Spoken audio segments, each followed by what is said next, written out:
Good evening, I'm Klaudia Czerwińska and you're watching World News Tonight live from Warsaw.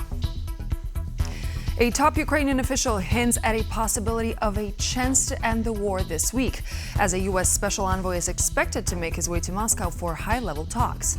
More on that in just a moment, but before we dive in, the latest headlines.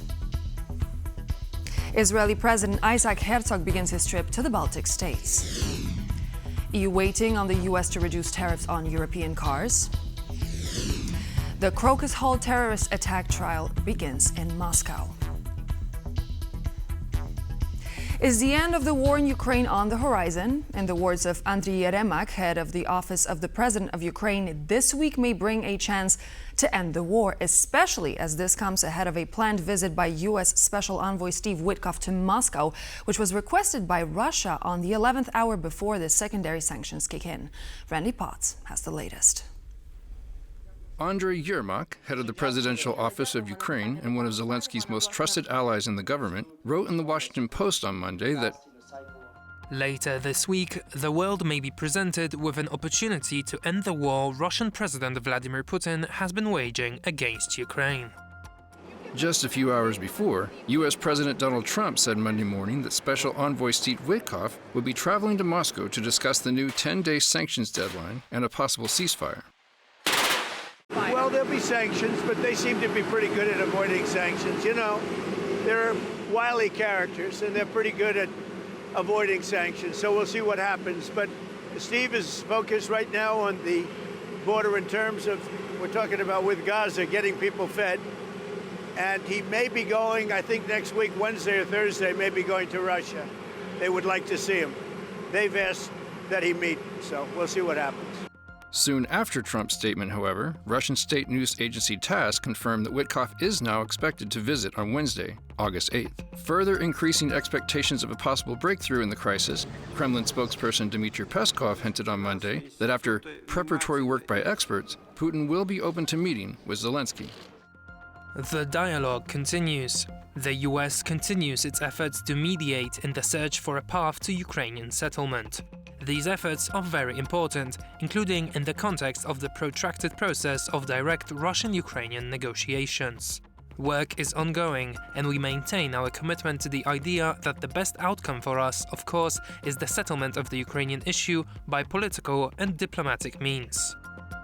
If a meeting between the two leaders actually occurs, it would be the first time Putin and Zelensky have been in the same room in almost 6 years.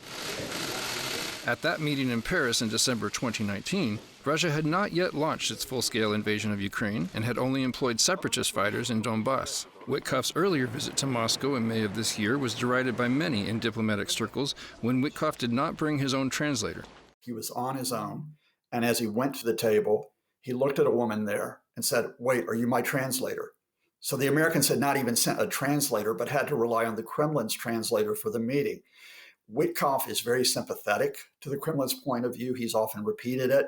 So this is Russia's chance to push back on Trump, who is obviously frustrated that there is no move to a ceasefire, who's frustrated at Russia's killing of Ukrainian civilians because it doesn't give him that photo opportunity, that Nobel Peace Prize that he wants so desperately.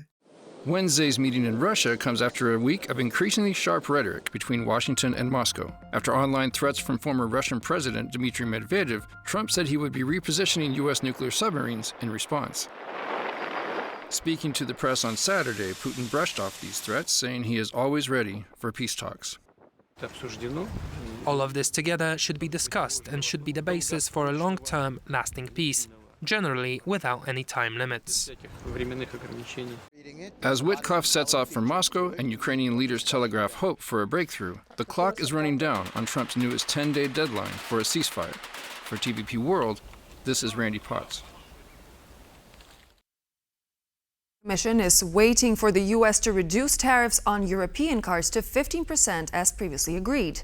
This comes as an executive order signed by U.S. President Donald Trump on Friday did not provide a levy reprieve for Europe's automotive industry, as was promised under the U.S. EU trade deal. Here's more on the topic from Angela Skujins in Brussels.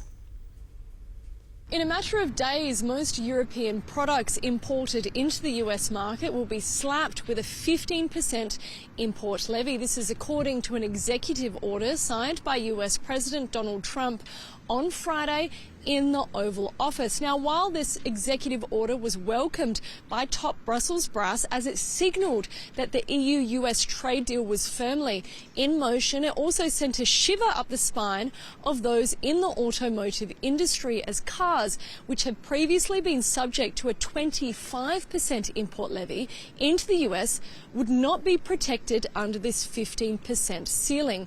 The European Commission spokesperson for trade, Olaf Gill, however, told TVP World in a statement there is an expectation that this will change and Washington will come good on its promise for cars. On the 31st of July 2025, the US issued an executive order confirming the first step in the implementation of the agreement, namely the introduction on the 8th of August of a single, all-inclusive 15% tariff on goods from the European Union. The other elements of the 27th of July agreement are now to be implemented by the US. This includes the commitment to decrease its Section 232 tariffs on cars and car parts imported from the EU to a 15% ceiling rate. The European Commission spokesperson did add in that statement that the EU and the US are still whittling away their political agreement, which underpins this transatlantic trade partnership. Now, while this is in no way a legally binding mechanism, the executive orders and the legal trade instruments from the EU it's also important to note, however, that the EU's leading car associations have been stating that even a 15% trade levy could bring that sector to a screeching halt. Angela Scoogens from Brussels for TVP World. And we continue on the subject of the trade deal. Part of the tricky EU-US agreement includes Europe spending $750 billion on American energy over the next 3 years. As this new reality sinks in, there is an increasing awareness of the complexities involved in the implementation of the new setup. Jan Kennedy brings this update. Thank you very much. Thank you. It was all smiles after European Commission President Ursula von der Leyen and US President Donald Trump struck a trade deal ending months of tensions between the two sides. As part of the agreement, the EU declared its intention to boost US energy imports to €650 billion through 2028. Experts, however, see this as unrealistic. If we look at the numbers, we can say that this agreement with the United States is more aspirational than real. To put it into perspective, last year the EU imported €72 billion worth of energy from the United States. To reach the target of €162 billion annually, imports would need to more than double each year through 2028.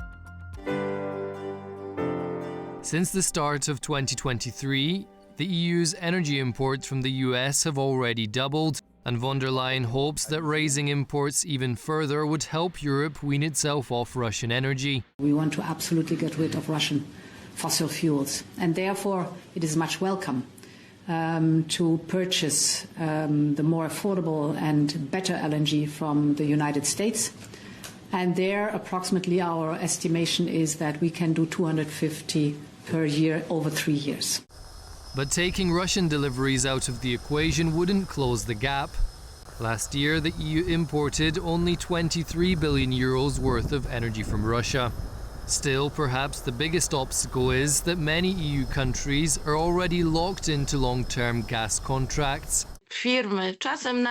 Companies, sometimes national but still operating strictly on business principles, sign contracts based on their own market judgment and look for the best offers. A whole range of European companies, including Polish ones, buy liquefied gas from, among others, Qatar.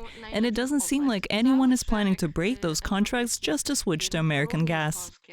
On top of that, the US faces its own limitations. The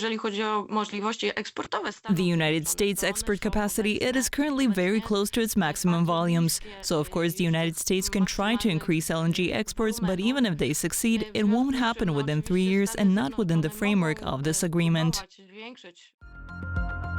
The US is in the process of expanding its export capacity. with projects such as Plague Mines LNG, Corpus Christi LNG Stage 3 and Golden Pass LNG set to bump it up by more than 50% in the next 2 years. And the complete list of projects may even triple the existing capacity, but not until 2030, 2 years after the declared deadline of the recent EU-US deal. According to Politico, the only viable path to reaching the €650 billion target involves including the €300 billion of US nuclear investment currently underway in the EU. For TVP World, Ian Kennedy. The trial of the alleged perpetrators behind the deadly attack on Moscow's Crocus Hall in 2024 has begun in the Russian capital. Even though the Islamic State claimed ownership of the attacks, Moscow strains to prove Ukraine was responsible. Anastasia Yanchenko has more. After a year and a half, the trial has begun for the 19 suspects accused of participating in the terrorist attack on Moscow's Crocus City Hall. On the day of the attack, over 6,000 people were attending a concert when 4 armed men stormed the hall, opened fire and set it ablaze, killing 147 people and injuring more than 500. An attack for which the Islamic State took responsibility right after. However, weeks before the attack, the Russian authorities had been warned several times that the hall might be targeted, warnings which they ignored. Several Russian officials have misrepresented and publicly dismissed the usefulness of the information that the U.S. government passed to the Russian security services earlier this month related to the threats from the Islamic State. Despite this, Russian officials continue to claim a Ukrainian link, calling the attack beneficial to Kiev. This atrocity may be just one in a series of attempts by those who have been at war with our country since 2014 under the neo-Nazi Kiev regime. And the Nazis, as is well known, have never hesitated to use the dirtiest and most inhumane means to achieve their goals. According to Russian state media, the attackers acted in the interests of Ukraine's top leadership, with Islamic militants allegedly coordinating with Ukrainian intelligence services and being promised 1 million rubles, approximately 10,000 euros, for the act.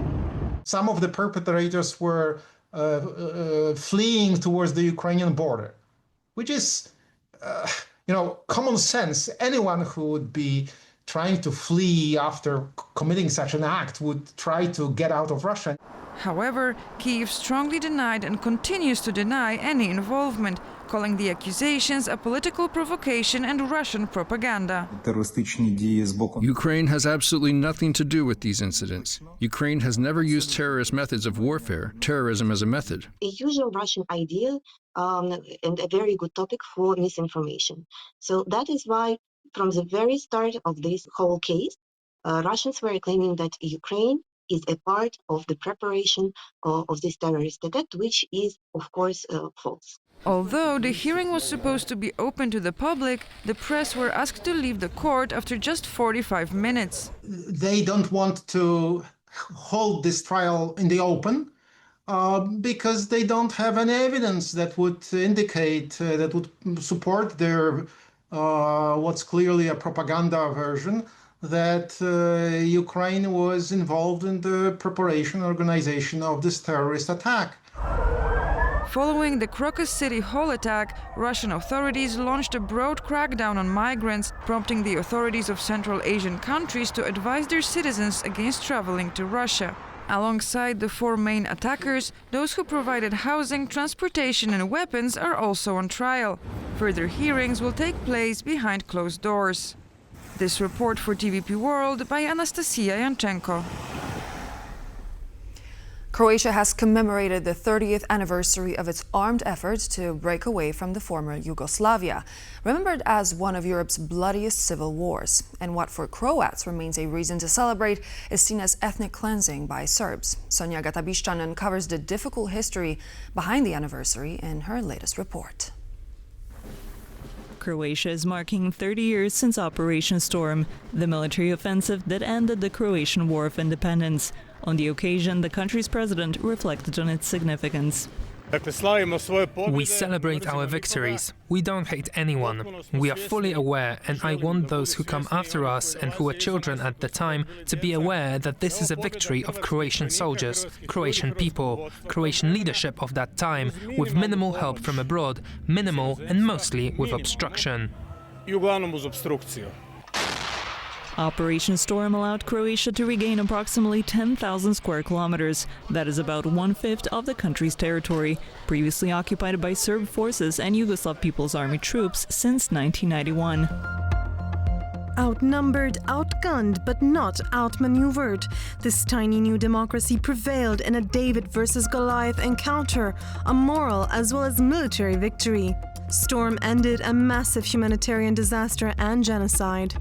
The operation unfolded following the Srebrenica genocide in July 1995, when more than 8,000 Bosniak Muslim men and boys were killed by Bosnian Serb forces.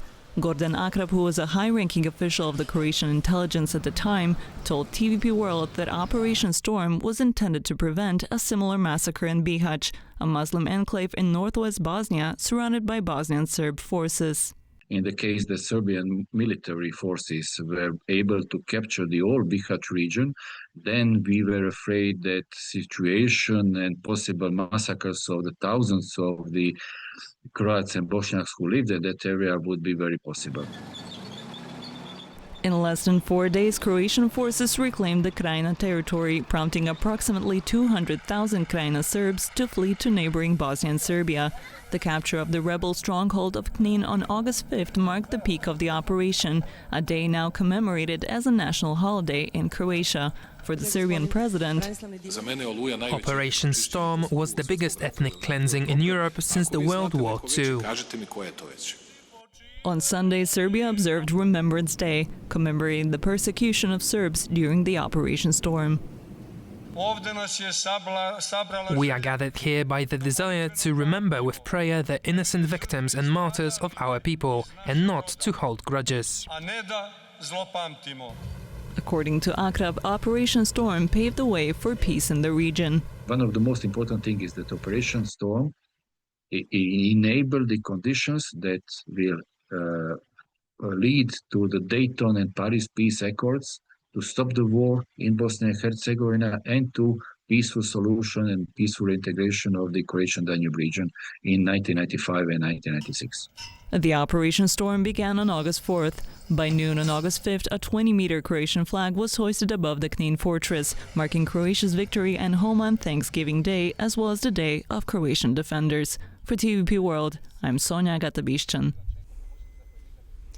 Israeli President Herzog is visiting the Baltic states, hoping to revive the memory of the Holocaust, some of which took place in the region. But his visit has been overshadowed by growing international backlash against Israel's conduct in Gaza.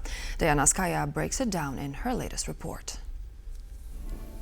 Israeli President Isaac Herzog is on a symbolic trip through the Baltics, with photos and a very clear message from the podium. In Lithuania and Latvia, Herzog is rallying support for Israel, carrying with him grim reminders of the hostages still held by Hamas.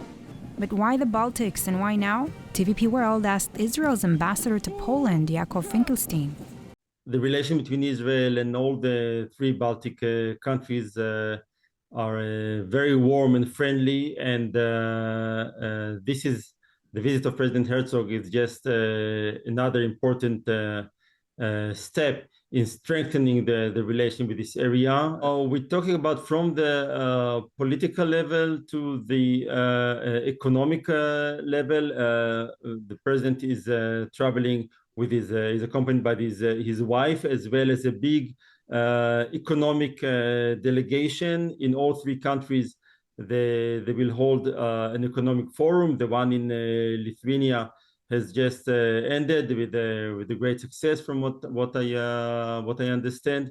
They're going to sign economical agreements and boost the cooperation on various fields, from food through cyber to renewable energies. Just weeks ago, Israel's Foreign Minister Gideon Saar toured the same countries, showing a clear diplomatic path. In Vilnius, Herzog paid tribute to his roots, visiting the local synagogue, and met with Lithuanian President Gitanas Nausėda. We spoke openly on geopolitical challenges, Russia's war in Ukraine and the situation in the Middle East. I stressed the urgent need to alleviate civilian suffering in Gaza. Famine must not be a weapon of war. Our sincere dialogue reflects true friendship, one that can face challenges, build a better future, and honor our shared historical memory. Herzog reposted the message, emphasizing the need to free all hostages. We must not stand by. These horrifying images are further proof of the physical and psychological torture our hostages are enduring. And all this while Israel continues to honor its obligation to provide humanitarian aid to Gaza. I stressed again that the key to resolving the crisis in Gaza and across the Middle East is the release of our hostages. In Estonia, a senior lawmaker went even further. The barbarity of Hamas makes it impossible for Estonia and like-minded countries to recognize Palestine. The visit comes at a pivotal moment. EU powers like France and the UK are inching closer to recognizing a Palestinian state at the UN General Assembly in September. I'll just quote what Hamas senior terrorists have said openly. They see the current recognition of a Palestinian state as a direct accomplishment of the 7th of October attack. Meanwhile, 600 retired Israeli security officials have appealed to U.S. President Donald Trump to help end the war in Gaza. For TVP World, I'm Diana Skaya. As Steve Witkoff is expected to arrive in Moscow for talks with the Kremlin officials any day now, Andriy Yermak, head of the office of the President of Ukraine, announced that this week may bring the chance to end the war. Meanwhile, Israeli President Isaac Herzog made his way to the Baltic states amid growing backlash against the humanitarian situation in Gaza. To discuss the latest in more detail, Louis Virenga, lecturer in international relations at the Baltic Defense College, joins me here on World News Tonight. Good evening. Thank you so much for joining. Good evening. It's a pleasure to be with you. So let's take a look at the visit of U.S. Steve Witkoff ahead of the introduction of the package of secondary sanctions coming into effect on August 8th. We heard from Andriy Yermak, as I said, the head of the office of the President of Ukraine, who said that there is a chance to potentially end the war. Are we to see a major breakthrough? Is it a sign perhaps of Russia showing these sanctions could actually hit the Kremlin where it truly hurts?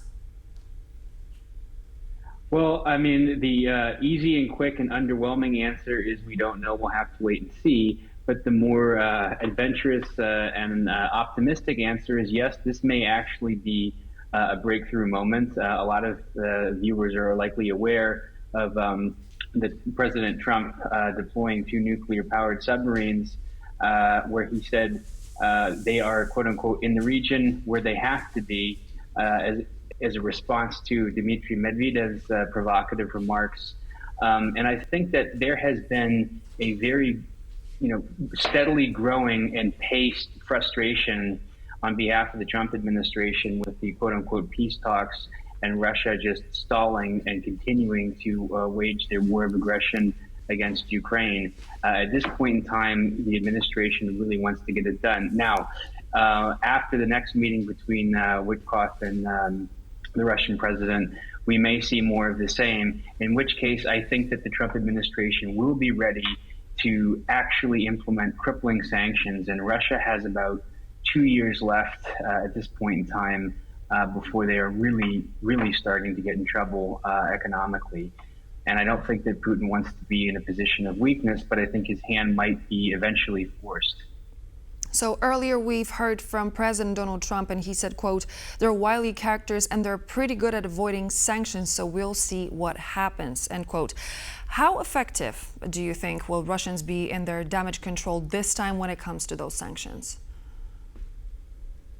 Well, it's getting harder and harder for them to, exercise damage control, because when you look at the Trump's second administration taking office in January, and with all of the appointments getting pushed through, and then with the U-turn on foreign policy, where they really tried to, as it appears to me, go a little bit easy on Russia and try to use talking, and they found out that just simply doesn't work.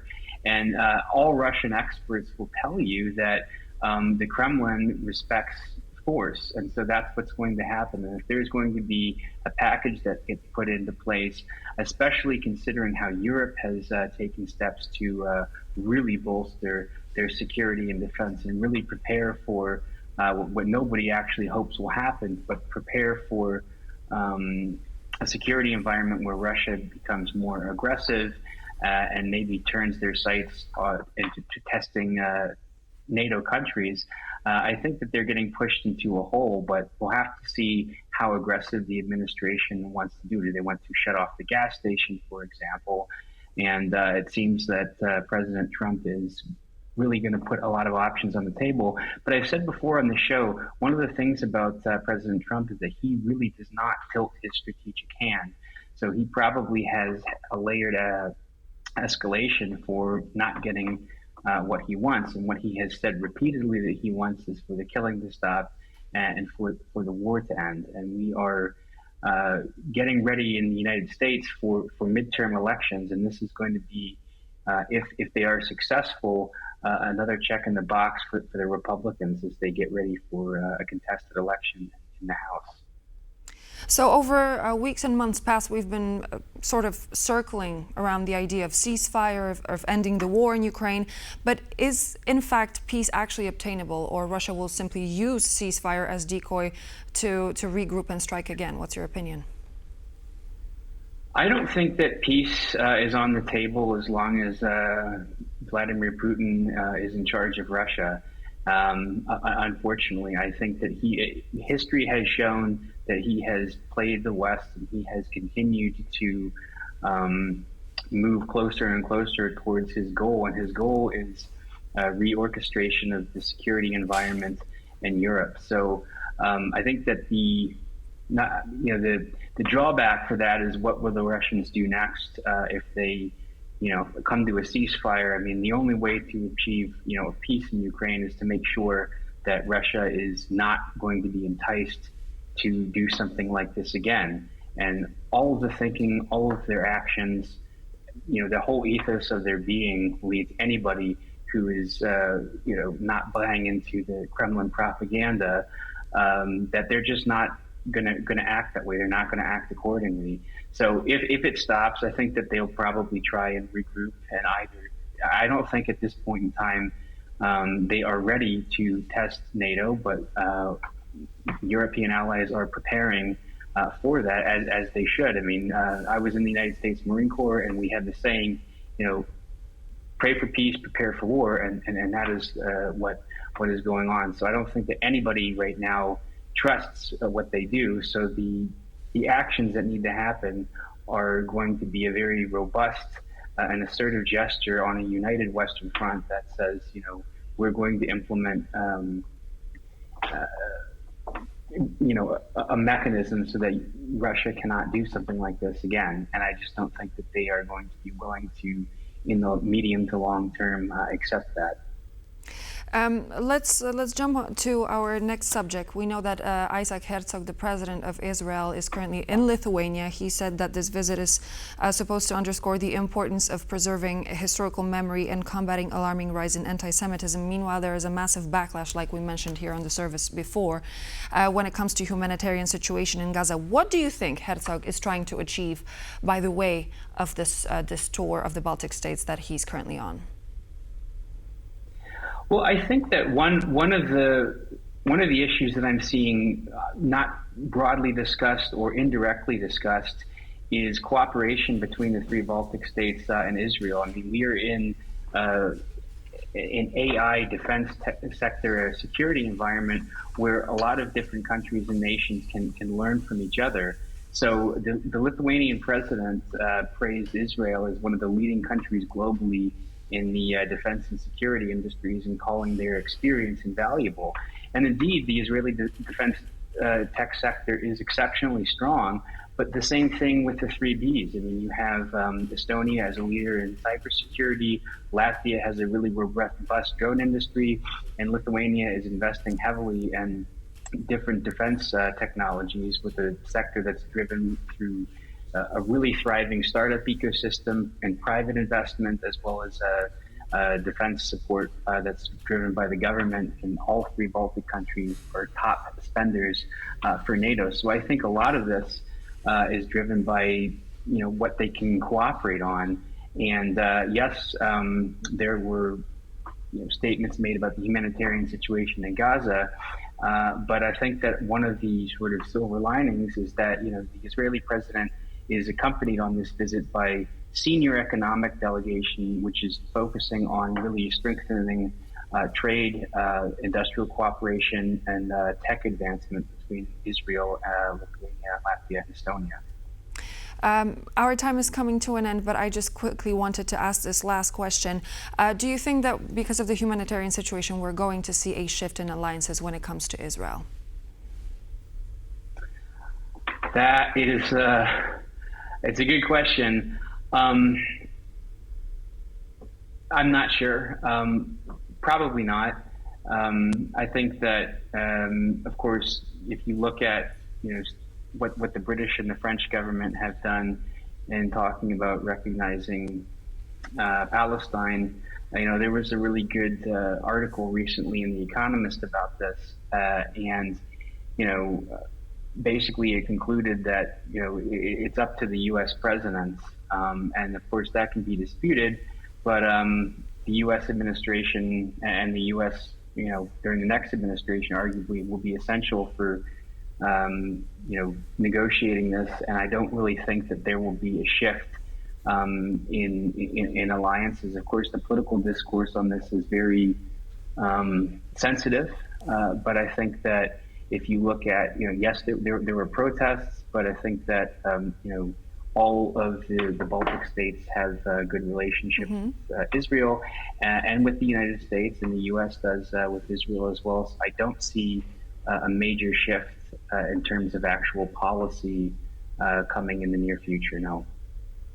Thank you so much, Louis. Great insight as always. Thank you for joining me very much. Louis Wierenga, lecturer in international relations at the Baltic Defense College, was my guest.